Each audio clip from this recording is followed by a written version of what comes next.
नमस्कार दोस्तों, मैं आलोक सिंह आपका अपने YouTube चैनल ज्ञान गंगा आलोक पर हार्दिक स्वागत करता हूं। 5-6 दिनों के अवकाश यानी नेट बंदी जो थी उसके बाद में पहला वीडियो अपलोड करने जा रहा हूं और ये वीडियो है पे मैनेजर पर जुलाई माह के वेतन में आपको क्या क्या अपडेट करना है, आपको किन किन बातों का ध्यान रखना है और किन किन दस्तावेज़ों की आपको आवश्यकता होगी। इसके अलावा मैं आपको जीआई यानी वार्षिक वेतन वृद्धि जो आप लगाएंगे उसके लिए एक्सेल सीट भी उपलब्ध करवाऊंगा और एक्सेल सीट में आपको कैसे डेटा एंट्री करके ऑर्डर जनरेट करना है ये भी बताऊंगा। आप वीडियो में अंत तक बने रहें। चलिए वीडियो को प्रारंभ करते हैं। सबसे पहले आपको आपके पे मैनेजर लॉगिन पर आईडी, पासवर्ड और कैप्चा कोड इंसर्ट करके लॉगिन करना है। आपको चेकबॉक्स पर क्लिक करना है और टेक टू मेन साइट पर आना है। टेक टू मेन साइट पर जाने के बाद मैं आपको बता दूं कि इस माह में समस्त कार्मिकों को वार्षिक वेतन वृद्धि का लाभ दिया जाता है। तो सबसे पहले तो हम वार्षिक वेतन वृद्धि देंगे और वार्षिक वेतन वृद्धि देने से पहले हमें किन किन बातों का ध्यान रखना है पहले हम वो जान लें, उसके पश्चात ही वार्षिक वेतन वृद्धि का लाभ दें। मैं आपको सबसे पहले वो बता देता हूँ कि वार्षिक वेतन वृद्धि लाभ देने से पहले आपको किन किन तथ्यों का, नियमों का ध्यान रखना है।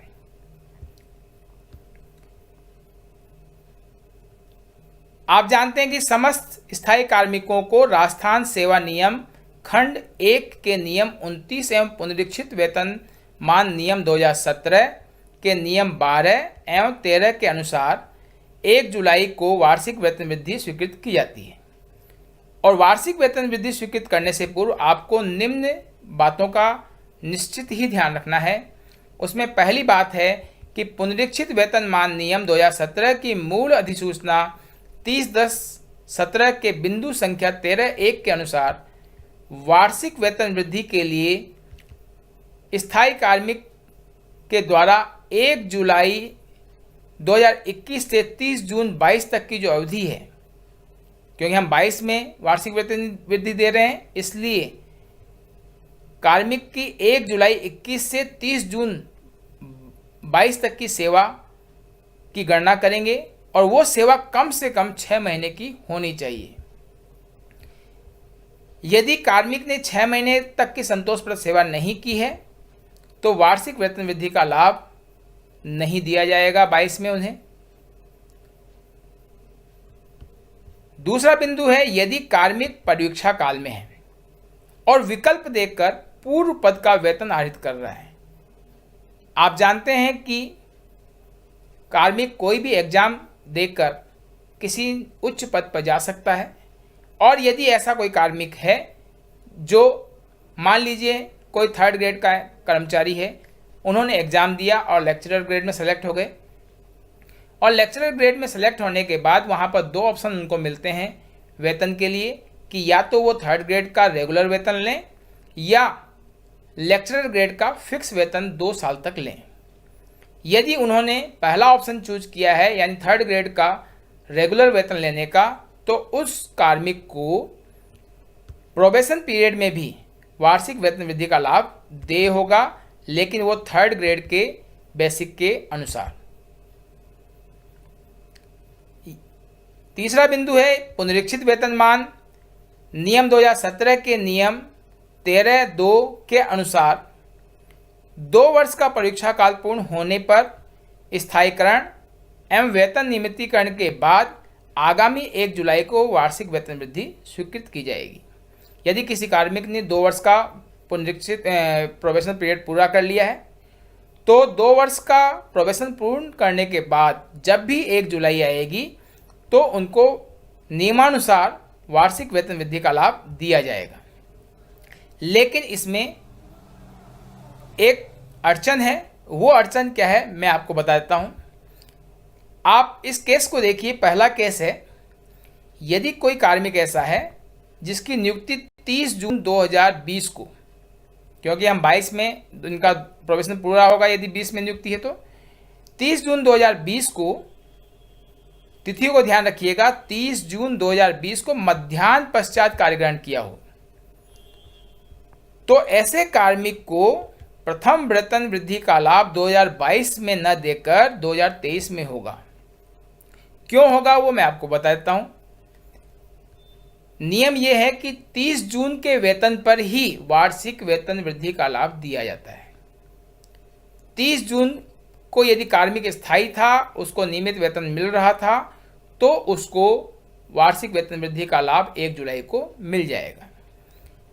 अब इस कर्मचारी ने जो कार्य ग्रहण किया वो 30 जून 2020 को मध्याह्न पश्चात किया है, तो इन्हें जो वित्तीय लाभ मिलेगा वो आगामी कार्य दिवस से मिलेगा, यानी 1 जुलाई 2020 से। और इनका प्रोबेशन पीरियड होगा पूर्ण 30 जून 22 को, लेकिन प्रोबेशन पीरियड पूर्ण होने के बावजूद इनको जो वित्तीय लाभ मिलेगा यानी वेतन इनका स्थिरीकरण होगा वो 1 जुलाई 22 को होगा। अर्थात 30 जून 22 को ये नियमित वेतन श्रृंखला में नहीं थे, यानी प्रोबेशनल वाली सैलरी उठा रहे थे, इसलिए इनका जो जीआई का ऑर्डर है जनरेट नहीं किया जाएगा, इनको जीआई का लाभ नहीं दिया जाएगा, इनका जीआई 1 साल स्थगित हो जाएगा। लेकिन ऐसा कोई कर्मचारी है जो 30 जून 2020 को मध्याह्न पूर्व कार्य ग्रहण करता है, उनको वार्षिक वेतन वृद्धि का लाभ 1 जुलाई 22 को दिया जाएगा, क्योंकि 30 जून 2022 को उनको नियमित पे मैट्रिक्स का लाभ मिल जाएगा, और नियमित पे मैट्रिक्स का लाभ मिलने के कारण से 1 जुलाई 22 को उनको वार्षिक वेतन वृद्धि मिल जाएगी। आगे नियम यह है कि यदि कार्मिक 1 जुलाई 22 को आकस्मिक अवकाश के अलावा, ध्यान से सुनिएगा, आकस्मिक अवकाश के अलावा नियम 7(15) में वर्णित अन्य किसी प्रकार के अवकाश पर रहता है, तो इस स्थिति में नियमित वेतन वृद्धि तो 1/7/2022 को ही स्वीकृत की जाएगी, लेकिन आरएसआर के नियम 29(1) के अनुसार वेतन वृद्धि का नगद लाभ अवकाश समाप्ति के पश्चात कार्यग्रहण तिथि से ही देय होगा। चौथा बिंदु है, यदि कोई कार्मिक 1/7/21 से 30/6/22 तक की अवधि में 6 माह से अधिक असाधारण अवकाश पर रहता है तो वार्षिक वेतन वृद्धि का लाभ देय नहीं होगा। लेकिन इसमें एक शर्त है, यदि यह असाधारण अवकाश चिकित्सा प्रमाण पत्र के आधार पर लिया गया है तो उस अवस्था में वार्षिक वेतन वृद्धि का लाभ देय होगा। पांचवा बहुत ही महत्वपूर्ण बिंदु है, इसके बारे में आप सभी लोग जानते भी हैं। कार्मिक विभाग राजस्थान सरकार के परिपत्र दिनांक 13/1/16 के अनुसार अब हर कार्मिक को अपनी अचल संपत्ति का विवरण राजकाज पोर्टल पर ऑनलाइन करना होता है, और इसका प्रमाण पत्र जुलाई से पहले कार्मिक को अपने डीडीओ को यानी आहरण वितरण अधिकारी को प्रस्तुत करना होता है। यदि किसी कार्मिक ने नियत समय पर वो प्रमाण पत्र प्रस्तुत नहीं किया है तो उसको वार्षिक वेतन वृद्धि का लाभ 1 जुलाई को दे नहीं होगा। अनुकंपा नियुक्ति की स्थिति में यदि कनिष्ठ सहायक है और अनुकंपा नियुक्ति उसकी हुई है मंत्रालय कार्मिक के रूप में, तो उन्होंने यदि प्रोबेशन पूरा भी कर लिया है लेकिन टंकण परीक्षा पास नहीं की है, तब तक उनको वार्षिक वेतन वृद्धि का लाभ दे नहीं होगा, और जिस तिथि को वो टंकण परीक्षा को पास करेंगे उस तिथि से पूर्व का वेतन नॉशनल मानते हुए उस तिथि से ही नगद लाभ देय होगा। तो ये सब महत्वपूर्ण बातें थी जो आपको जीआई लगाने से पहले यानी वार्षिक वेतन वृद्धि स्वीकृत करने से पहले आहरण वितरण अधिकारियों को ध्यान में रखना है।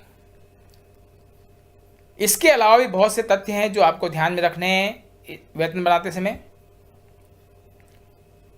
वो क्या है वो आपको बता दूं कि यदि आपके कार्यालय में किसी कार्मिक का एससीपी स्वीकृत हुआ है तो पहले आप एससीपी स्वीकृत करें।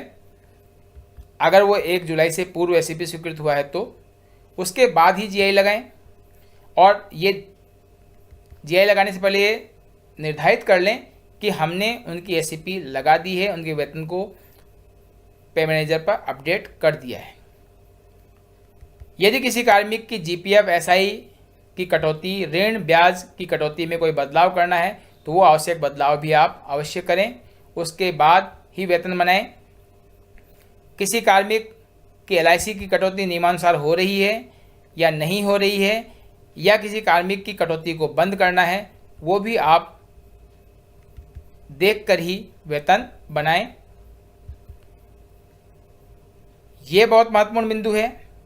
यदि कोई कार्मिक आपका बड़े शहर से स्थानांतरित होकर आया है तो बड़े शहरों में जैसे जयपुर, जोधपुर, बीकानेर, कोटा, अजमेर में जो एचआरए है, मकान किराया भत्ता है, वो वर्तमान में 18% की दर से देय होता है। और यदि उस कार्मिक ने आपके कार्यालय में 6 माह पूर्ण कर लिए हैं तो उनके एचआरए को आपको 18 से 9% करना है, अन्यथा कार्मिक का एचआरए 18% से ही बन जाएगा, जिसकी आपको बाद में रिकवरी करनी होगी। ये भी ध्यान रखें कि क्या कार्मिक का नियमानुसार प्रति माह आयकर काटा जा रहा है अथवा नहीं। इसके अलावा आपको आरजीएचएस, एचएस कटौती, आरपीएमएफ कटौती वर्तमान में जो हो रही है नियमानुसार हो रही है अथवा नहीं, इसको भी आप देख लें। सभी बिलों को एक बनने के बाद आप एक बार उनको चेक कर लें कि जो हमने संशोधन किए हैं वो अपडेट हुए हैं अथवा नहीं हुए हैं। अंतिम बिंदु है कि कोई कार्मिक यदि आपके यहाँ सेवानिवृत्त हुआ है, वीआरएस लिया है या उसकी मृत्यु हुई है तो क्या हमने उसका वेतन रोक दिया है अथवा नहीं रोका है। अगर नहीं रोका है तो उनका वेतन बन जाएगा, इस बात का आप ध्यान रखें वेतन बनाने से पूर्व। और यदि मान लीजिए गलती से बन गया है तो बिल में चेक करें, और ऐसे कार्मिक का यदि वेतन बन गया है तो उस बिल को आप रिजेक्ट कर सकते हैं। इस माह की सैलरी बनाने से जब आप बनेगी तो आपको कुछ डॉक्यूमेंट्स भी अपलोड करने होंगे। एक डॉक्यूमेंट तो वार्षिक वेतन वृद्धि का आदेश अपलोड होगा, वो कैसे बनेगा वो मैं अभी आपको बताऊंगा। और एक प्रमाण पत्र भी लगाना है, जो भी आपको मैंने बताया था वो उसका प्रारूप ये है। अचल संपत्ति के संदर्भ में आपको प्रमाणित करके देना होगा कि प्रमाणित किया जाता है कि कार्मिक विभाग राजस्थान सरकार के परिपत्र दिनांक 13 जनवरी 2016 के अनुपालना में इस कार्यालय के अधीन समस्त कार्मिकों द्वारा सत्र 21-22 के अचल संपत्ति का विवरण राजकाज पोर्टल पर अपलोड कर दिया गया है, और समस्त कार्मिकों से इसका प्रमाण पत्र प्राप्त करने के उपरांत ही उनकी वार्षिक वेतन वृद्धि स्वीकृत की गई है।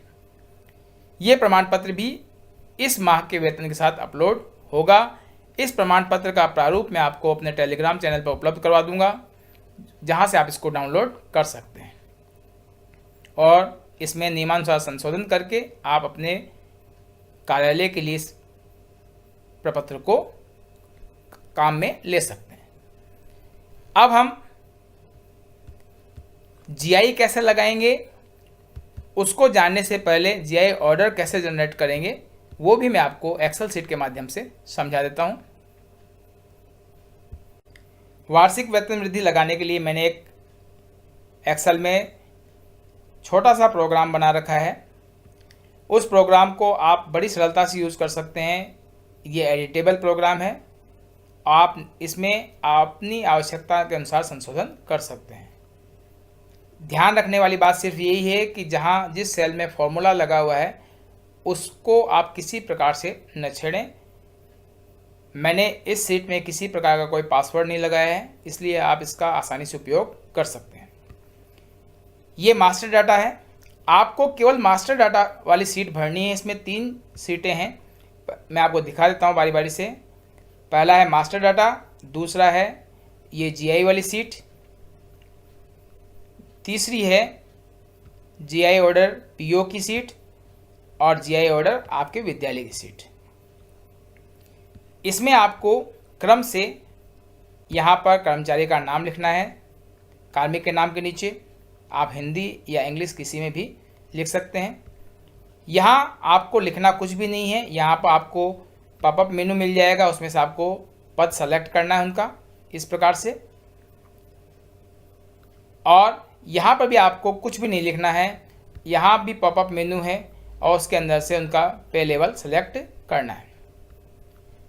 यहाँ आपको कार्मिक का वो वेतन लिखना है जो 30 जून 2022 को मिल रहा था उस कार्मिक को। और यहाँ पर आपको इस जगह केवल वेतन वृद्धि की तिथि लिखनी है। आप यहाँ पर वेतन वृद्धि की तिथि लिखेंगे और सभी नीचे वाले सभी सेल्स में वो वेतन वृद्धि तिथि अपने आप आ जाएगी। तो आपको सिर्फ 2 काम करने हैं। एक तो कार्मिक का नाम लिखना है और उसकी बेसिक, अगर वो आपके पास में है तो आपको इन 2 चीज़ों की एंट्री करने के बाद आप सीट को इस मास्टर डाटा के माध्यम से जीआई ऑर्डर जनरेट कर सकते हैं। कैसे करेंगे वो मैं आपको दिखाता हूँ। तो मैं आपको दिखा देता हूँ कि मेरे मास्टर डाटा के अंदर लगभग 24 कर्मचारियों के नाम हैं। आप इसको हिंदी में इंग्लिश में जैसे भी लिखना चाहें लिख सकते हैं, उसमें कोई दिक्कत नहीं है। पद आपको चयन करना है, पे लेवल आपका चयन करना है, बेसिक आपको भरनी है। 30 जून 2022 की बेसिक आपको भरनी है। इस एक्सेल शीट में आपको मास्टर शीट दिखाई देगी। जीआई ऑर्डर पीओ, यदि आपके यहाँ पीओ है तो उनका जीआई ऑर्डर दिखाई देगा और विद्यालय का जीआई ऑर्डर अलग से जनरेट किया हुआ है वो दिखाई देगा। तो हम मास्टर के द्वारा केवल मास्टर में आपको एंट्री करनी है और सभी जीआई ऑर्डर जनरेट हो जाएंगे। आप यहाँ देखिए, मैं दिखा रहा हूँ एक कार्मिक का नाम जो आपको दिखाई दे रहा होगा। ये इनकी जो वर्तमान बेसिक है 47,000 है। अब हम इनका जब जीआई ऑर्डर जनरेट करते हैं, ये पीओ की कर्मचारी हमारे, तो आप देखिएगा यहाँ इनके जीआई ऑर्डर में इनका नाम आ गया, अपने आप आएगा।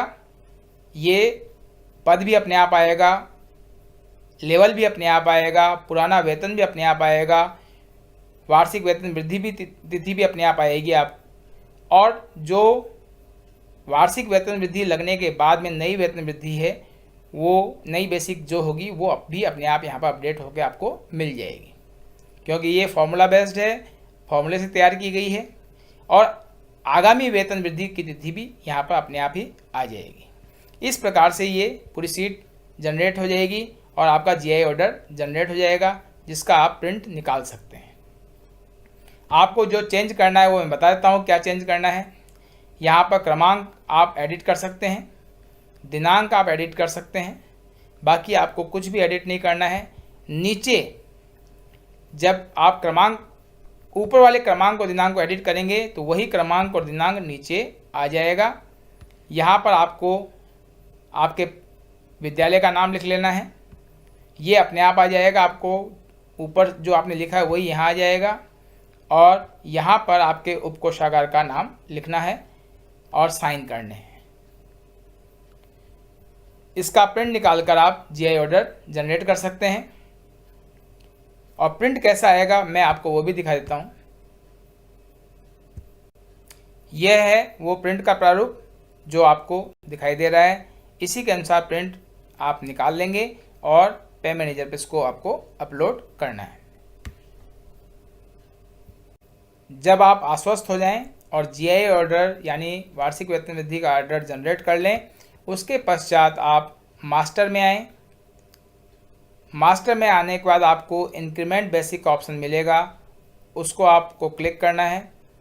क्लिक करने के बाद ईयर दिखाई देगा 2022, मंथ दिखाई देगा 2 जुलाई और पे कमीशन आपको सेलेक्ट करना है, क्योंकि हमारे कार्यालय में हो सकता है 5th के पे कमीशन का कर्मचारी भी हो, 6th का भी और 7th का भी हो। अधिकांश कर्मचारी आपको 7th पे के मिलेंगे, तो मैंने यहाँ पर 7th पे कमीशन सेलेक्ट कर लिया। उसके बाद आपके कार्यालय में जितने भी ग्रुप हैं उनको आपको वार्षिक वेतन वृद्धि का लाभ देना है। तो मैं आपको एक ग्रुप सेलेक्ट करके दिखाता हूँ। मैंने एक ग्रुप सेलेक्ट कर लिया। अब इसमें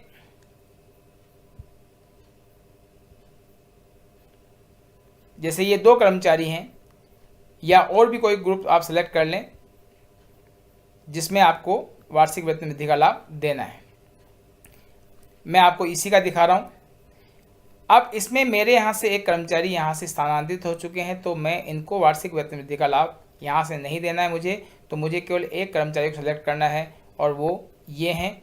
इनको मैंने चेकबॉक्स पर क्लिक कर दिया और चेकबॉक्स पर क्लिक करने के बाद प्रोसीड के बटन को जब आप दबाएंगे तो इनकी वार्षिक वेतन वृद्धि स्वीकृत हो जाएगी। आपको मैसेज मिलेगा बेसिक इंक्रीमेंटेड सक्सेसफुली।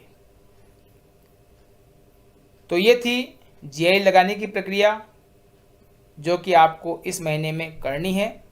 और जीआई लगाने के बाद आप उनकी पे डिटेल में जाकर चेक कर सकते हैं कि हमने जिस कर्मचारी को वार्षिक वेतन वृद्धि का लाभ दिया है क्या उनको जीआई लग चुकी है अथवा नहीं।